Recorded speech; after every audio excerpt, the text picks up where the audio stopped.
तर जय cobra public. तर आज जायचं होतं आपल्याला हरभऱ्याला पाणी द्यायला वावरात. तर काय भाऊ आंघोळ केली निघलो वावराकडं. तर आज काही गाडी नव्हती बा आपल्याजवळ. आपली गाडी नेली होती आपल्या मित्रानं. मग काय पैदलच निघलो वावराकडं. तुम्ही आता बजरंग बलीच्या मंदिराजवळ, हे आमच्या गावचं बजरंग बलीचं मंदिर आणि हे आमच्या गावचे हलगी सम्राट. आता संपलं गाव आणि लागला वावराचा रस्ता आणि हे आपल्या वावरात जायची पैदल वाट. चालत आलो मी आता मित्राच्या वावरात. मित्रानं मंदिर वावरात महादेवाचं मंदिर, भोले बाबाचं दर्शन घेऊन आलो मी आता काकाच्या तुरीत.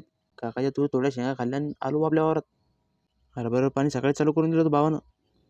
टप्पा झाला तर भिजून. मग काय आलो विहिरीवर, केली मोटर बंद आणि लागलो आम्ही टप्पा बदलायले. पप्पा काढत गेले स्प्रिंकर, मी गेलो जमा करत. मग राहिले ते पाईप ते पण घेतले उचलून. पप्पाने घेतो आता टप्पा जोडून चालू मी आता विहिरीवर मोटर चालू करायले. केली मोटर चालू. मोटर तर चालू केली भाऊ, पण अटकलं स्प्रिंकरमध्ये कचरं. पप्पा काढत होते ते कचरं. काढलं कचरं आणि झाली मोटर चालू.